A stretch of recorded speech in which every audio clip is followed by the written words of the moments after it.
Bismillahirrahmanirrahim. Assalamualaikum warahmatullahi wabarakatuh. Alhamdulillahirrabbilalamin. Allahumma salli wa sallim ala sayyidina Muhammadin. Amma ba'du. Masba kelas 11 program keagamaan yang saya banggakan. Alhamdulillah pada hari Jumat ini kita dipertemukan kembali untuk KPM daring kita, mata pelajaran akhlak tasawuf, dan alhamdulillah Ustadz Ilyas sudah sembuh, sudah bisa kembali pulang ke rumah. Namun karena KPM daring ini beliau tidak sanggup atau kerepotan untuk KPM daring, jadi masih saya ya, meskipun beliau Ustadz Ilyas yang sudah sembuh, namun selama KPM daring tetap saya yang mengajarkan. Teman-teman sekalian, silakan dibuka halaman 5 baik dalam PDF maupun kitab kalau sudah sampai di rumah. Kita lanjutkan yang sudah kita bahas di minggu kemarin. Minggu kemarin kita sudah membahas tentang nafas gitu nggih, tentang jiwa atau tentang Imam Ghazali mendefinisikan secara istilahi menjadi dua nggih. Beliau mengatakan bisa dua hal itu, bisa satu antara gabungan gabungan nafsu marah dan nafsu syahwat gitu kan, dan yang satunya adalah jiwa yang dalam artian benar-benar jiwa gitu, sehingga ya suci seperti itu. Jadi kemarin sudah tentang fitrah, kemudian tentang nafas. Nah, namun nafas belum selesai, kita selesaikan hari ini untuk nafas. Di sini dilanjutannya bahwa nafas sendiri dalam Al-Quran dibagi menjadi 3. Waqsamun nafsi fil Qur'anil Karim minha, adapun jenis-jenis nafas dalam Al-Qur'an Al-Karim diantaranya yang pertama an-nafsu al-mutmainnatu, nafas mutmainnah. Mutmainnah artinya tenang atau kalem gitu nggih, tenang, jiwa yang tenang. Qala Allah Ta'ala, Allah berfirman, ya ayyuhan nafsul mutmainnah irji'i ila rabbiki radiyatan mardiyah. Wahai jiwa-jiwa yang tenang, irji'i, kembalilah kamu, ila rabbiki, kepada Tuhanmu, radiyatan mardiyah, dengan keadaan atau hal gitu nggih, hale Anda ridho, kamu ridho, dan juga Anda diridhoi oleh Tuhanmu. Nah, jadi di sini nafas itu dianggap mu'annas gitu nggih. Dalam bahasa Arab nafas itu dianggap mu'annas meskipun tidak ada tak marbutahnya, nggak ada tak marbutahnya. Makanya di sini dikatakan irji'i gitu ya, maka di situ dikatakan irji'i. Kemudian ada mutmainnah, ada tak marbutahnya juga, nafsu al mutmainnah. Ini kan dalam bentuk sifat gitu nggih. Ya, jiwa yang tenang, sifatnya jiwa tadi tenang. Nah, jiwa yang tenang itu bagaimana? Idza sakanat tahtal amri, apabila dia tunduk tenang di bawah perintah. Jadi di bawah perintah Allah Subhanahu wa taala. Misalkan diperintahkan, jiwa itu diperintahkan untuk disucikan dengan istighfar, maka dia tunduk, patuh, dan melaksanakan. Wa zayiluha al-ittirabu bisababi mu'aradati syahwat. Dan zayil itu lawannya atau yang membedakannya, farek gitu nggih. Al-ittirab tuh kegelisahan, kegoncangan seperti itu. Jadi lawannya tenang kan gelisah, goncang seperti itu. Bisa babi mu'aradati syahwat, karena sebab adanya perlawanan atau peperangan dengan syahwat gitu. Kemudian jiwa yang kedua atau nafas yang kedua adalah nafsu al-lawamah. Ini jenis yang kedua ada nafsu lawamah. Lawamah itu dari kata lama gitu nggih, mencela gitu. Ini simpelnya untuk yang kedua ini maksudnya adalah jiwa yang cacat gitu, dalam artian dia dengan beribadah, dengan melakukan maksiat, maka dia nanti menyesal, kemudian dia kembali kepada Allah Subhanahu wa taala. Qala ta'ala, Allah berfirman, wala uqsimu bin nafsil lawamah, dan aku bersumpah, kata Allah, dengan jiwa yang lawamah, jiwa yang lawamah. Nah, jiwa yang lawamah itu seperti apa? Wadhalika idza lam yatimmu sukunuha, apabila tidak sempurna tenangnya. Berarti kan nggih, ya mungkin mudah gelisah, kayak goncang kancing tadi loh. Gitu nggih. Jadi dia tidak sempurna ketenangannya. walakinnaha sarat mudafi'atan linnafsi syahwani wa mu'taridatan 'alaiha. Akan tetapi dia sarat menjadi siapa tadi, an-nafs tadi, mudafa'atan linnafs, menjadi pembela atau menjadi perlawanan linnafs bagi nafsu syahwat, untuk nafsu yang syahwat, nafsu yang kejelekan, wa mu'taridatan 'alaiha, dan menjadi lawan atas nafs yang kejelekan tadi. Dalam artian sekali lagi kegelisahan, goncang ganjing gitu, masih berbuat maksiat kayak gitu loh, dan itu nanti menyesal. Sumiyat bin nafsil lawamah, dinamakan nafas lawamah li'annaha, karena nafas talumu sahibaha inda taqsirihi fi ibadati maulah. Nah, dinamakan nafsul lawamah karena talumu sahibaha, karena menjelekkan atau membuat celah sahibah, kepada sahibnya, kepada orang yang memiliki jiwanya tadi, inda taksirihi, karena kecerobohannya, karena kelalaiannya, fi ibadati maulah, dalam beribadah kepada Tuhannya gitu ya. Jadi dinamakan lawamah karena jiwa ini menjadikan talumu sahibah, menjadikan orang yang punya jiwa tadi celah gitu, tercela ketika dia lalai atau tidak melaksanakan ibadah kepada Tuhannya. Kemudian yang terakhir, an-nafsu al-ammaratu bisu, nafas yang menjadi pertanda atau menjadi pertanda keburukan gitu ya. Kalau Allah Ta'ala, wa ma bari nafsi inna nafsal ammaratu bisu illa ma rahima rabbi inna rabbi ghafurur rahim. Nah. Dan yang ketiga ini, nafas ammaratu bisu ini nafas yang memang cenderung udah benar-benar tunduk kepada nafsu syahwat gitu ya. Jadi sudah tidak ada perlawanan sama sekali. Jadi tiga ini yang yang mutmainnah itu yang paling bagus. Kemudian ya kita rata-rata mungkin di lawamah gitu ya. Kemudian ya tubilah kita masuk dari ammaratu bisu gitu ya.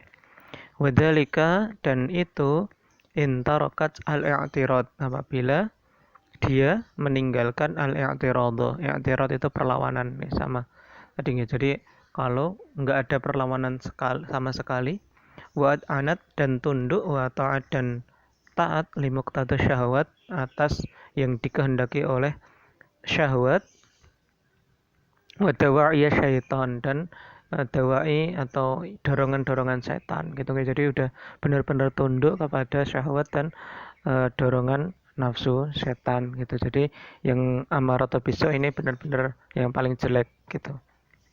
Gitu ya. Kemudian berikutnya ada al-aqlu. Di kemarin sudah fitrah, kemudian nafas, kemudian aqlu. Yang ketiga akal. Wal aqlu, al-aqlu mufradun minal uquli. Nah, akal sendiri bentuk mufrad, adalah bentuk mufrad dari ukul. Jadi jamaknya itu ukul. Masdarun aqala yaqilu aqlan. Dari masdar dari bentuk kata aqala yaqilu aqlan. Nah, artinya apa? Wa huwa al-idrak. Idrak itu pengetahuan. Wa tamyizu, dan tamyiz, membedakan gitu ya, membedakan benar dan salah. Kama fi qouli ta'ala, sebagaimana dalam firman-Nya Allah Subhanahu wa taala, wa qalu law kunna nasma'u aw naqilu ma kunna fi ashabis sa'ir. Artinya nudriku wa numayyizu, kami mengetahui dan kami membedakan antara yang benar dan yang salah. Kemudian wal aqlu istilahan, adapun akal secara istilah adalah huwa al-ghazirah wa al-ghorizah. Al-ghorizah itu sesuatu yang tertancap ya, dari gharaza itu apa ya, akar gitu ya. Dari itu nancap dalam diri. Allati fil insan fiha ya'lam wa yaqil wa yafhamu. Nah, adalah sesuatu yang tertancap dalam diri manusia, yang di dalamnya seseorang itu bisa mengetahui, bisa berakal, bisa memahami gitu ya.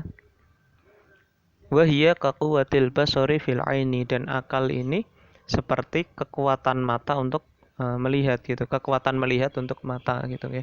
Di mata itu kan kekuatannya untuk melihat. Kemudian wa quwwatus sam'i fil uduni, dan kekuatan mendengarkan untuk bagi telinga gitu ya. Jadi ya seumpama seperti itu gitu. Wahadal aklu, dan akal ini huwa manatut taklif, ini adalah objek taklif. Jadi taklif itu pembebanan syariat, misalkan dikon poso, sholat dan lain sebagainya. Nah itu manatnya atau objeknya itu ya akal itu. Sesuatu yang tidak berakal tentu dia tidak diberi taklif, tidak diberi beban syariat. Orang gila tidak perlu sholat, orang gila tidak perlu puasa dan lain sebagainya. Wabihi yamtazul insanu anil hayawani, dan dengan ini, dengan akal ini, yamtazu akan membedakan al insanu manusia anil hayawan dari para binatang. Fal aqluhu al quwwatu al mudrikatu indal insan, dan akal ini adalah kekuatan penalaran, pengetahuan indal insan bagi manusia. Wahwa, dan manusia laisa qaiman binafsihi, tidak mungkin dia bisa berdiri sendiri dengan dirinya sendiri. Wa innama yaqumu bil aqli, ya, karena tapi dia pasti bisa berdiri dengan akal, maksudnya bisa melakukan segala sesuatu itu ya dengan akal. Kemudian fala yutasawwaru aqlun min ghairi aqil, maka tidak ada gambaran, tidak bisa ditemukan gambaran akal tanpa orangnya gitu ya, tanpa seseorang yang berakal tadi. Dalam artian ya, dalam artian ya tadi kalau manusia ya pasti berakal gitu nggih. Nah, tidak ditemukan akal tapi tidak ada akilnya, tidak ada orang yang berakalnya, itu tidak ditemukan. Wallahu azza wajal, dan Allah azza wajal khalaqal insan, menciptakan manusia, wa raqaba fihi al aqla, dan Allah juga memberi akal pada manusia tadi, atau menambahi gitu ya, menyusunnya dengan akal.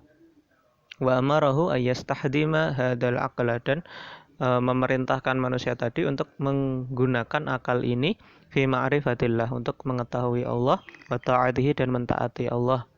Jadi Allah memberikan akal supaya manusia bisa tahu, kemudian menggunakan akal tadi untuk mentaati Allah. Allah berfirman, "Wa ma khalaqtul jinna wal insana illa liya'budun." Nah, kemudian Allah berfirman tadi, tidaklah aku menciptakan jin dan manusia kecuali agar mereka beribadah atau menyembah kepadaku. Kemudian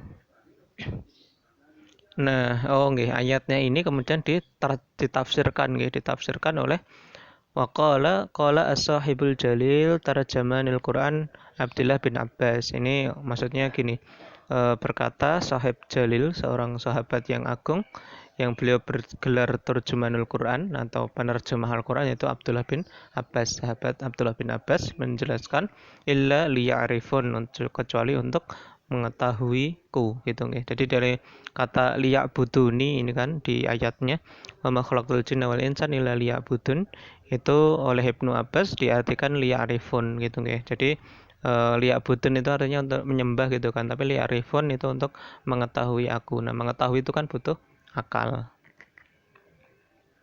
Nah, kemudian poin berikutnya atau paragraf berikutnya, wa ma'adzalika laisa al-aqlu hakiman ala syar'i wa muqaddiman alaihi. Meskipun demikian, bukan berarti akal itu hakiman ala syara', adalah yang menghakimi, yang memutuskan hukum atas syariat. Jadi akal itu tidak bisa memutuskan hukum dalam syariat. Dalam madhab Asy'ariyah kita hitung ya, kita sebagai madhab Asy'ari, akal itu tidak bisa memutuskan. Berbeda dengan Mu'tazili ya. Ini mungkin di ilmu kalam gitu ya. Ini di ilmu kalam ya, ada pasti ya. Kalau Mu'tazili atau Mu'tazilah itu kan berpendapat bahwa kita bisa tahu hukum itu cukup dari akal gitu. Tapi Asy'ariyah itu tidak gitu ya. Kita madhabnya tidak, Ahlussunnah wal Jamaah tidak. Akal tidak bisa mengetahui. Akal tidak bisa menghukumi. Yang menghukumi itu syariat. Gitu ya. Wa muqaddiman alaihi, dan tidak juga bisa diunggulkan atas syariat atau diunggulkan atas Al-Quran, hadis itu, atas nas syariat gitu. Fala yu'rafu at-tahsinu wa taqbihu bil aqli, maka tidak diketahui hal terpuji dan tercela dengan akal gitu ya. Ini nama bin nakli, akan tapi dengan nakal, dengan dalil Al-Quran dan sunnah, nakli gitu ya, menukil nakal, bukan akli. Jadi sekali lagi ini kembali ke ilmu kalam, sama dengan ilmu kalam, bahwa yang menghukumi itu adalah naqli Al-Quran dan Sunnah. Fal aqlu ja'alahu Allah Ta'ala syahidan ala sihhati syar'i lidzalika, ala sihhati syar'i lidzalika la yajuzu lana an nuhmila al-aqla. Akan tetapi maka Allah fal aqlu maka akal ja'alahu Allah menjadikannya syahidan, sebagai syahid, sebagai saksi atau sebagai alat gitu nggih untuk mengukur ala sihhati syar'i, atas sahnya syariat sesuatu gitu nggih. Jadi kayak misalkan ada ajaran nyembelih anak. Nah, itu kan secara akli tidak secara akal kan tidak sehat gitu nggih, tidak benar gitu. Tidak sah gitu nggih. Atau misalkan ajaran seperti satanis gitu nggih, ada ada ritual-ritual tertentu yang kayak gitu, yang mempertontonkan hawa nafsu kayak gitu nih. Nah, seperti itu kan secara akal aja udah tidak tepat gitu. Lidzalika, karena itu la yajuzu lana, tidak boleh bagi kita anuhmila untuk ihmal itu menyepelekan al-aqla akal. Waqad nabbaha al-Qur'anu al-Karimu ila ahamiyati isti'malil aqli fi ayatin katsiratin. Dan sungguh telah menabbaha itu memberi perhatian gitu nih, memberi perhatian Al-Qur'an Al-Karim ila ahamiyah, kepada pentingnya isti'malil aqli, dalam penggunaan akal, fi ayatin katsirah, dalam ayat yang banyak. Wa kana yasifu al-kuffara bi annahum la yaqilun, dan Al-Qur'an iku yasifu al-kuffar, mensifati al-kuffar, wong kafir, orang kafir, bi annahum, bahwa mereka la yaqilun, orang-orang yang tidak berakal, wala yafqahun, dan orang-orang yang tidak berpendidikan atau memiliki kepahaman gitu nggih.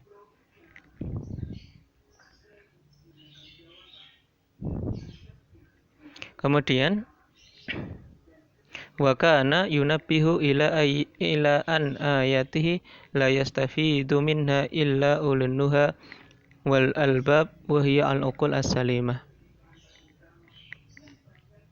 Kemudian Al-Qur'an juga yunabbihu, juga memberikan perhatian gitu nggih, memberikan awas gitu nggih, ila anna, bahwa ayat-ayatnya, ila anna ayatihi, bahwa ayat-ayatnya itu la yastafidu minha, tidak dapat diambil faidah darinya, illa ulun nuha, kecuali orang-orang yang istilahnya ulun nuha gitu nggih, dan ulul albab, maksudnya gitu nggih. Jadi yang bisa mengambil faidah dari ayat-ayat Al-Qur'an itu orang-orang ulun nuha dan ulul albab. Nah, itu siapa? Al-uqul as-salimah, yaitu orang-orang yang punya akal yang salim, akal yang selamat, akal yang fitrah, akal yang benar gitu nggih. Jadi pikirannya masih normal seperti itu. Qala Allah Ta'ala, Allah berfirman, inna fi khalqis samawati wal ardi wa ikhtilafil laili wan nahari la ayatil liulil albab. Nah, ya sungguhnya dalam penciptaan langit dan bumi, kemudian ada pergantian siang malam, itu adalah tanda-tanda bagi ulil albab. Ulil albab itu ya yang dimaksud ya orang yang punya ukul salimah, akal-akal yang selamat, akal-akal yang benar, akal lurus gitu nggih. Jadi kalau ditanya ulul albab itu apa, ya ulul albab adalah akal as-salimah.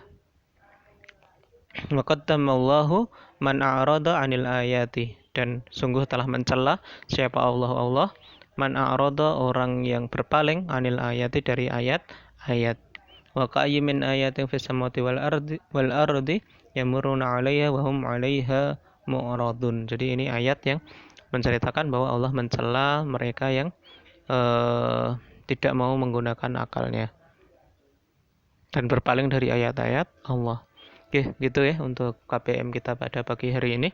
Mudah-mudahan yang sedikit ini bermanfaat. Kita lanjutkan di minggu yang akan datang. Hadanallahu ajmain. Wassalamualaikum warahmatullahi wabarakatuh.